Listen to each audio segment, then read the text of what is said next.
नमस्कार, आप सभी का स्वागत है एनडीटीवी राजस्थान पर और मैं हूं आपके साथ शुभेंदु सिंह। राजस्थान में डेंगू का खतरा बढ़ता जा रहा है और आलम यह है कि शहर दर शहर मरीजों की संख्या तेजी से बढ़ रही है। चिंता की बात तो यह है कि सबसे ज्यादा मरीज बड़े शहरों में ही मिल रहे हैं। आखिर क्यों है ऐसी स्थिति, पूरे राजस्थान के अंदर एक रिपोर्ट के जरिए देखिए।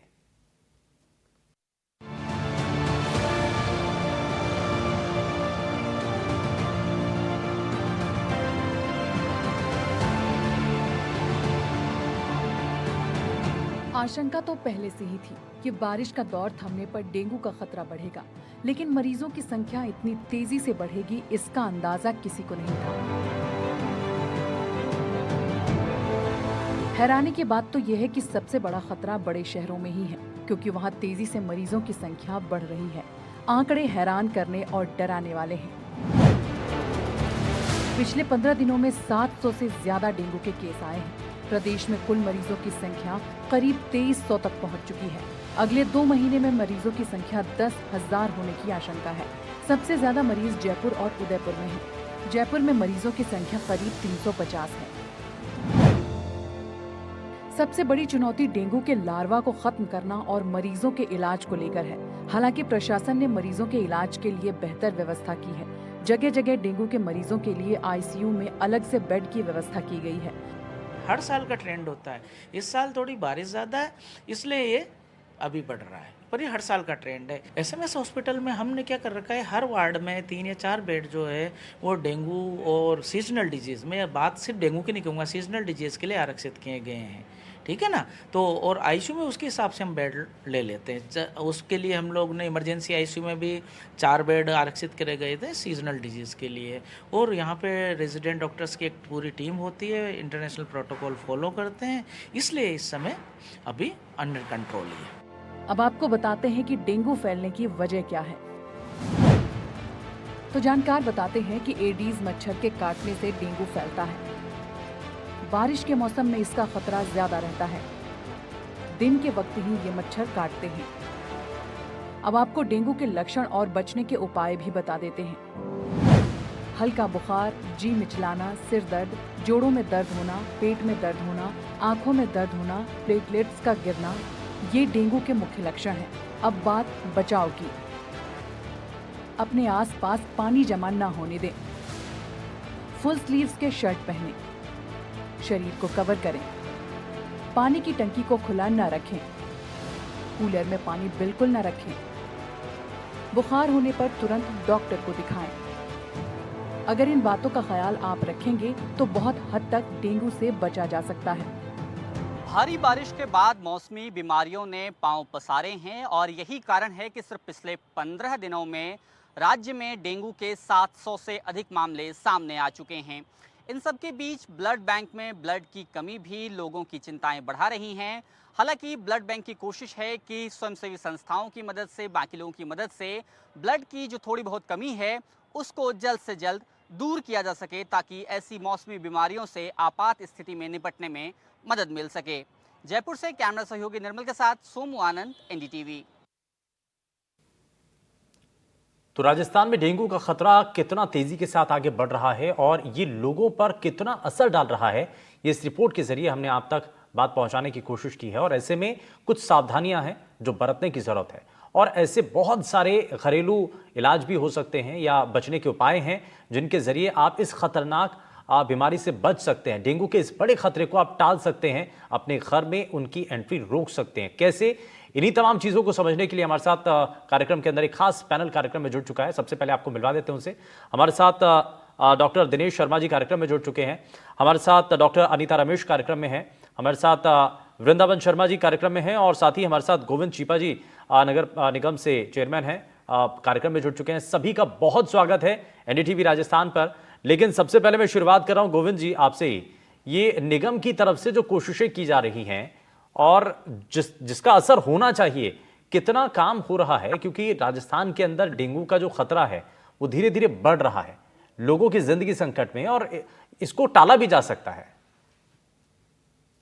देखिए शुभेंदु जी, अभी मेरी बातचीत से पहले जो अपन बाइट दिखा रहे थे डॉक्टर साहब की, एसएमएस के वरिष्ठ डॉक्टर साहब की, तो उन्होंने भी ये कहा था और हम सबको स्वीकार करना चाहिए कि प्रति वर्ष जब भी बारिश के बाद का जो सीजन होता है, पानी जगह जगह जमा हो ही जाता है।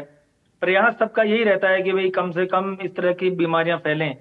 फिर भी जो नगर निगम की स्तर पर जो मैं हम लोग प्रयास कर रहे हैं वो ये है कि 28 तारीख से लेके, यानी 28 अगस्त से, पिछली जो 28 तारीख गई वहां से लेके और सितंबर महीने की 28 तक पूरा वार्ड वाइज हमने जगह जगह कीटनाशक छिड़काव का ये प्लान बना रहे हैं, इसका बना चुके हैं। जगह जगह कीटनाशक की छिड़काव कर रहे हैं। एंटी लार्वा जो ऑयल होता है वो जाके उसमें जो लार्वा उसमें पनपे नहीं। इसके साथ ही साथ हम वार्ड वाइज जाके लोगों की समझाइश भी कर रहे हैं। देखिए इसमें क्या होता है कि मच्छर एक ऐसी है जो बिल्कुल मतलब उसको इस तरह से कंट्रोल नहीं किया जा सकता। उसको तो एक साथ ही समाप्त करें फिर वो आ जाता है। तो ये भी समझने की हमको जरूरत है, जो आप अभी बता रहे थे कि पानी को जमा ना होने दें, फुल सील के उस पे कपड़े पहने, मच्छर नहीं हो उसके लिए कोई धुएं का इंतजाम करना है, कोई कपूर का कुछ कपूर और गाय के गोबर के कंडे में जलाना, इस तरह का हम जो व्यक्तिगत स्तर पे समझाइश है वो भी कर रहे हैं।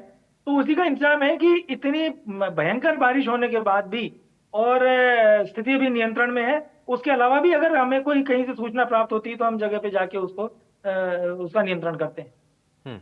लेकिन इसमें जो प्रभावी कदम है, ठीक है आप कोशिश कर रहे हैं, लेकिन उसके बावजूद भी 2300 से ज़्यादा अभी तक मामले सामने आ चुके हैं, जो कि बड़ा चिंता की बात भी है। और ऐसे में इस बड़े खतरे को टालने के लिए सबसे पहले एक्सपर्ट्स की जो सलाह है वो भी हम इस बीच हमारे साथ, क्योंकि खास पैनल में हमारे साथ डॉक्टर्स भी कार्यक्रम में मौजूद हैं, ज़रा उनका भी रुख कर लेते हैं। डॉक्टर दिनेश शर्मा जी हमारे साथ। सर एक चीज़ इसमें बताइए कि हमें डेंगू से बचने के लिए बहुत सारे, क्योंकि कहा जाता है बड़ा खतरनाक घातक ये बीमारी बन जाती है, लेकिन इसको हम शुरुआत में टाल भी सकते हैं।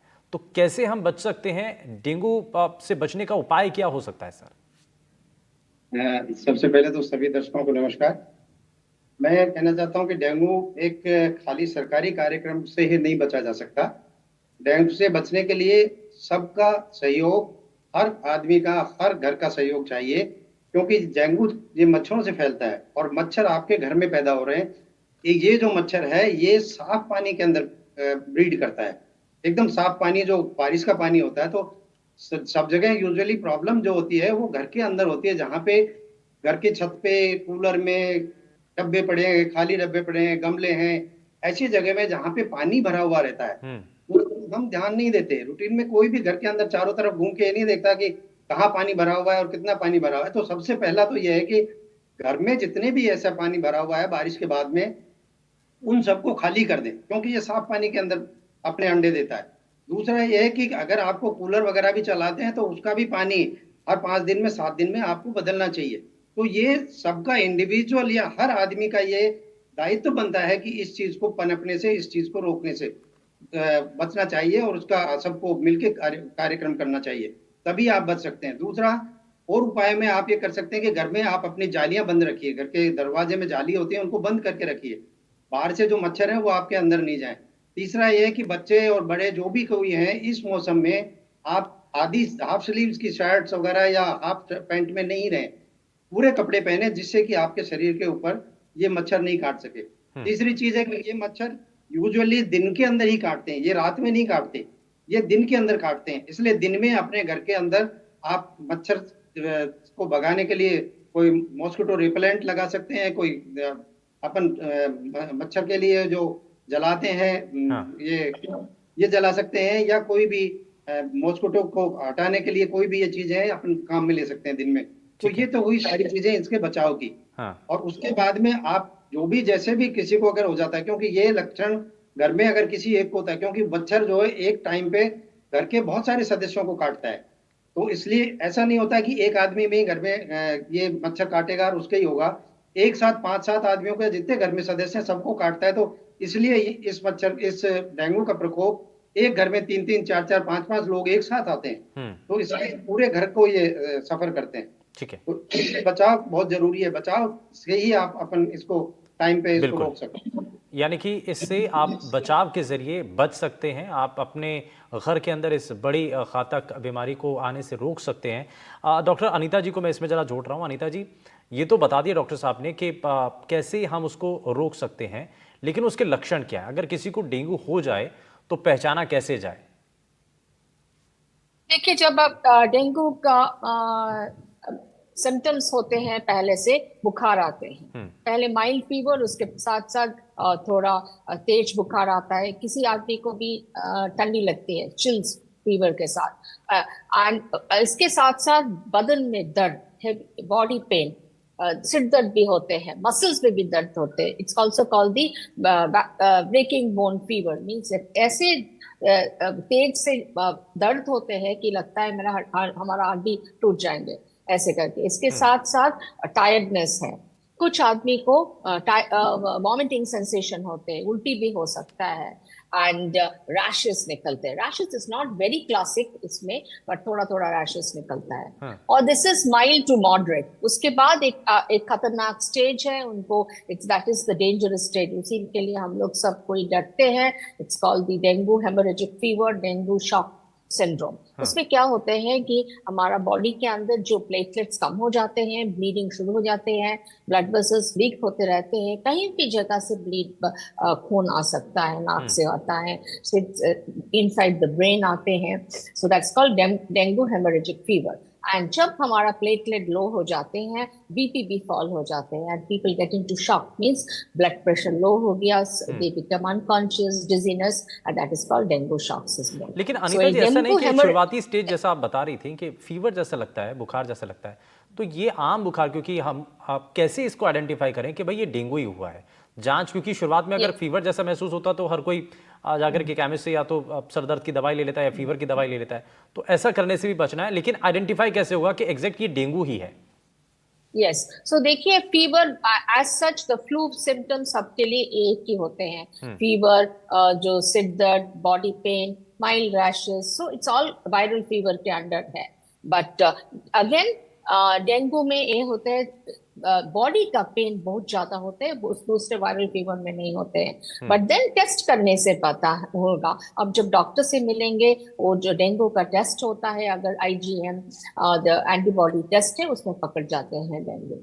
और एक बात हम इसी तरफ के बताना चाहते हैं कि अभी हमारा कंट्रीज में एमपॉक्स, मंकी पॉक्स बोल करके, उसका भी पहले सिम्टम्स एक ही जैसा है, बट कैसे हम डिफरेंशिएट करते हैं, उसमें पॉक्स का उसका रैशेस जो होता है वो अलग तरह का होता है। सो सम सिम्टम्स से हम वन डिजीज से दूसरे डिजीज को करते हैं, but ultimately detection in the blood, उनका जो IgM IgG antibodies dengue test में ही पकड़ जा रहे हैं, तो कंफर्म बता सकते हैं कि इस मरीज को अभी डेंगू है। ठीक है, यानी कि ये कुछ पता लगाने के, यानी कि लक्षण कैसे दिखते हैं अगर डेंगू किसी को हो जाता है, तो बड़ा सरल तरीके से यहाँ पर एक्सपर्ट्स की जो टीम है, डॉक्टर्स जो हैं वो बता रहे हैं। और आप इस तरीके से, और इस समय क्योंकि अगर आपको किसी भी तरीके से बुखार या आपको शरीर में थकान होती है, तो इसको आप हल्के में ना लें, आप तुरंत जाकर के डॉक्टर से ज़रूर सलाह करें और अपनी जांच ज़रूर करा लें। इसमें मैं जरा वृंदावन शर्मा जी को भी कार्यक्रम में जोड़ रहा हूँ। सर, एक चीज़ बताइए, क्योंकि ये कहा जाता है कि इसको रोकने के लिए बहुत सारे ऐसे उपाय हैं जो किए जा सकते हैं, घरेलू नुस्खे भी हैं, और भारतीय लोग घरेलू नुस्खों पर ज़्यादा जो है ना जोर देते हैं, तो इसमें क्या और किया जा सकता है? आयुर्वेदिक तौर पर हम कैसे डेंगू से अपने आप को बचा सकते हैं? पहले सभी दर्शकों को नमस्कार।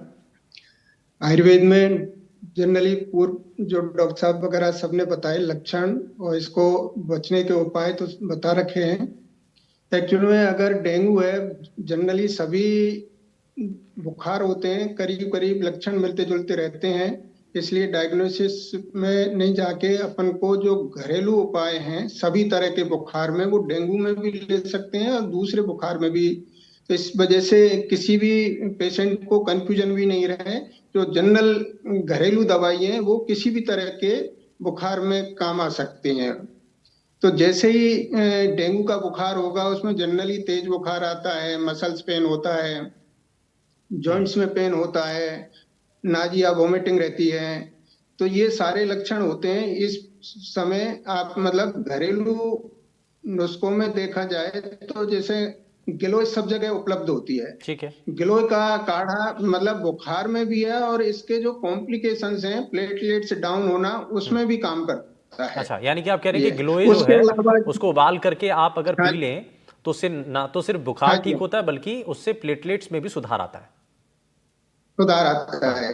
हाँ। और ये वैसे भी अगर किसी को भी थकान वगैरह है, जनरली जो वर्षा ऋतु में, वर्षा ऋतु और वर्षा ऋतु के अंत में हम्म। जो मौसमी बीमारी होती हैं, वो सभी तरह के उसमें गिलोय का बहुत अच्छा रोल होता है। हम्म। दूसरा एक घरों में भी मिल जाता है और किसी दुकानों पे भी, आयुर्वेद दुकानों पे भी जनरली मिल जाती हैं, जिसमें सड़ंग पान करके बोलते हैं, मुस्त परपट पोसीरम चंदन औदी चिनागरे। इसमें मतलब जैसे नागर मोथा है, सूंठ है, पित्त पापड़ा है, धनिया है। धनिया तो हर एक घर में रहता ही है, उसको उबाल के पानी रख लें, उसी पानी को धीरे धीरे देते रहें, तो उससे भी जो बुखार की गर्मी है वो काफी हम्म। हद तक शांत हो जाती है। ठीक है।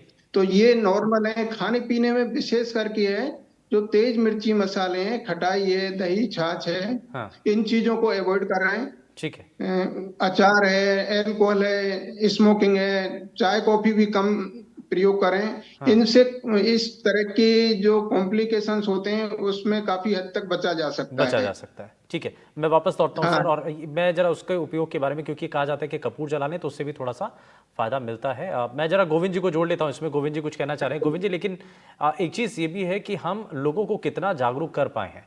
अब आप देखिए, शहरों के अंदर ये डेंगू का जो प्रकोप है और जो दायरा है वो बहुत तेज़ी के साथ बढ़ रहा है।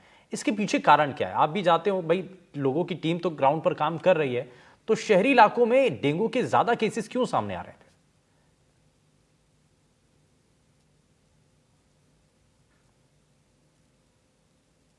अनम्यूट कर लीजिए गोविंद जी, एक बारी अनम्यूट कर लीजिए। हाँ। अब आवाज आ रही है? जी बिल्कुल, बताइए। जी, मैं सभी ये आपका सवाल बहुत जेन्युइन है, मैं इस पे बोलना भी चाह रहा था। अच्छा हुआ आप इस विषय पे ले आए। हम्म। उससे पहले मैं आपकी बात का जवाब दूं, मैं एक सलाह और अपने सभी दर्शक भाई बहनों को ये कहना चाहूंगा कि कोई भी सिम्टम्स हो, उसके स्वयं हम डॉक्टर ना बने, क्योंकि डॉक्टर की सलाह से ही कोई दवाई लेनी चाहिए। हमारे भारतीय समाज में ये कोई कमी है ऐसा तो मैं नहीं कहूंगा, हो सकता है मेरे शब्दों से किसी का मन आहत हो जाए। क्या होता है कि हम खुद डॉक्टर बन जाते हैं, सिर दुखा तो सिर दर्द की गोली ले आए, पेट में दुआ तो पेट दर्द की दवाई ले आए। सिम्टम्स की समझ जो है डॉक्टर को ही होती है, वैद्य को ही होती है, चिकित्सक को ही होती है।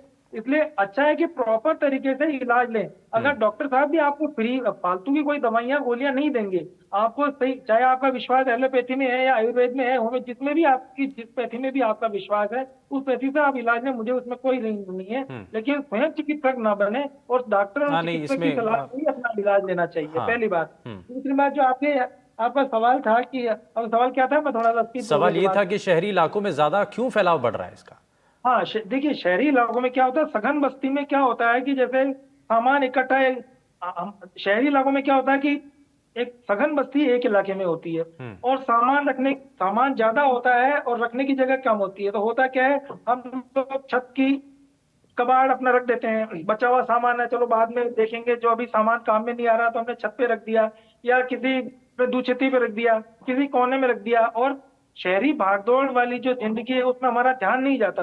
अभी एक डॉक्टर साहब कह रहे थे कि हमारा खुद का ध्यान नहीं जाता कि किस इलाके में, कि हमारे घर के कौन से क्षेत्र में, कौन से कमरे में, कौन से कोने में पानी जमा है, हमें ध्यान नहीं जाता। हमारे कूलर में जमा हो सकता है, हमारे परिंदे में जमा हो सकता है। अभी मैं अपनी खुद की बात बताता हूँ, मेरे खुद के परिंदे में जो मैं पक्षियों के लिए लगाता हूँ उसमें लार्वा इकट्ठा हो रहा था, मेरा ध्यान ही नहीं गया, और जब मुझे ध्यान गया तो हटाया। इस तरह की बहुत सारी चीज होती है। इसलिए शहरों में जो ये तेजी से बीमारी फैलने की जो वजह मैं ये समझता हूँ, गाँव में आप देखेंगे कि खुला इलाका होता है, लोग थोड़ा खुलापन महसूस करते हैं, हवा भी वहाँ तेजी से बहती है, तो इसलिए वहां पर थोड़ी समस्या कम आती है।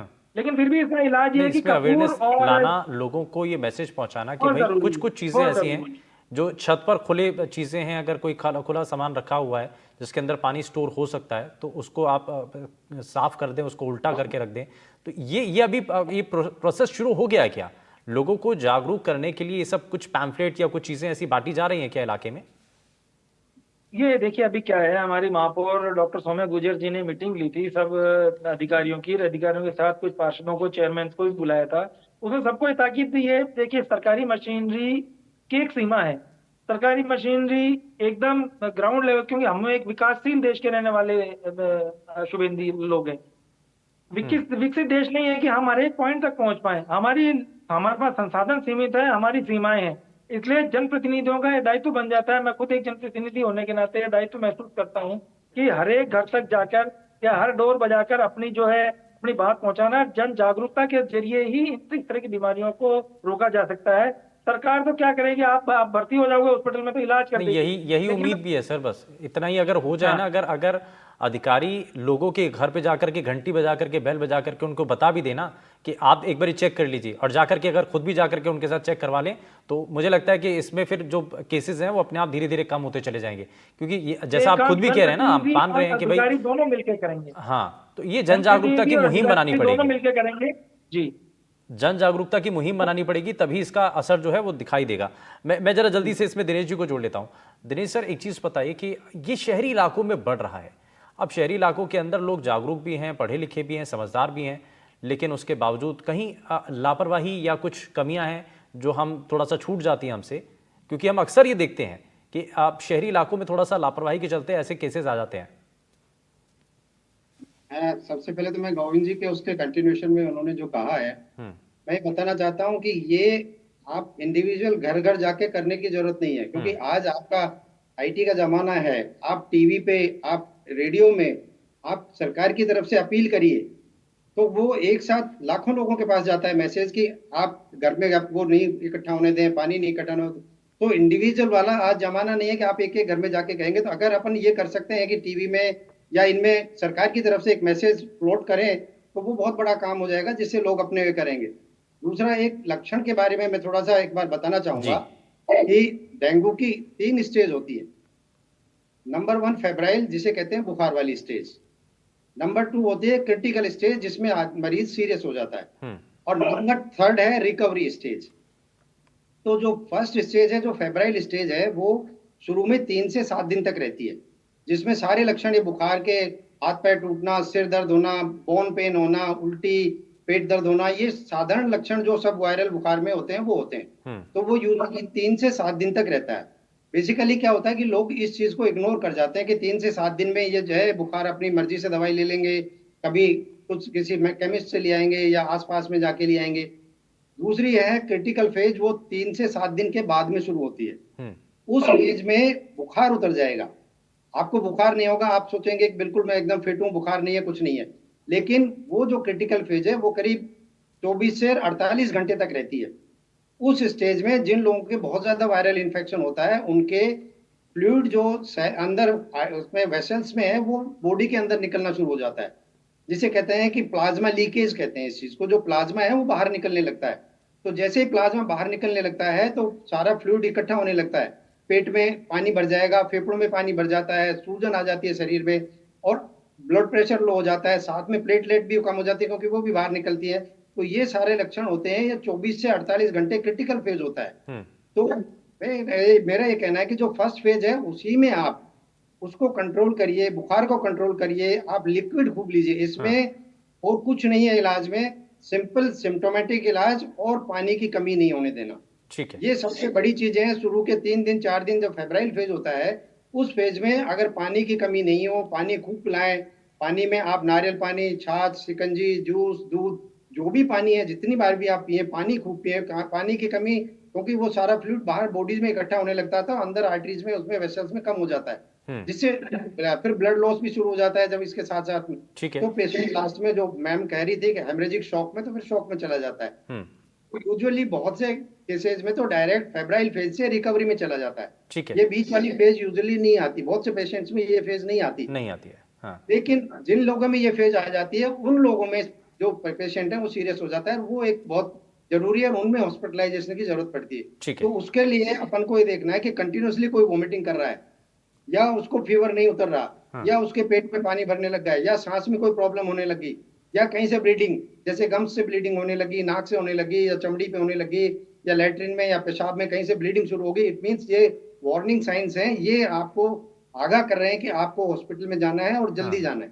यानी कि स्थिति अब और ज्यादा खतरनाक हो रही है। ये सिम्टम्स खतरे वाले हैं, इसलिए इन सिम्टम्स को टाइमली आइडेंटिफाई करके और टाइमली अगर आप हॉस्पिटल पहुंचते हैं तो ये जान बचा सकती है। अदरवाइज फिर अगर आप हेमरेजिक शॉक में चले गए तो फिर वो बीपी कम होना, सारा होना, तो उसमें मरीज को नुकसान होता है, ज्यादा मुश्किल इसमें हो सकती है। तो समय रहते आपको जरूर अपना डायग्नोज जरूर कराना है। इस फेज को बचाने के लिए आपको शुरू में बहुत पानी खूब पीना चाहिए, या लिक्विड बहुत लेने चाहिए, वो बहुत जरूरी है, क्योंकि इसमें मैनेजमेंट में लिक्विड और पानी और पैरासीटामोल ही है, इसके अलावा कोई इसकी स्पेसिफिक मेडिसिन नहीं होती, ठीक है। और उसके बाद में फिर रिकवरी होती है। मैं जरा अनीता जी को जोड़ लेता हूं सर। अब अनीता जी, एक चीज बताइए कि हम इसमें देख रहे हैं कि ठीक है, इसमें पानी हमें बार बार समय समय पर पीते रहना चाहिए, लेकिन इसमें छोटे छोटे जो बच्चे हैं हम उनको कैसे समझा पाएं?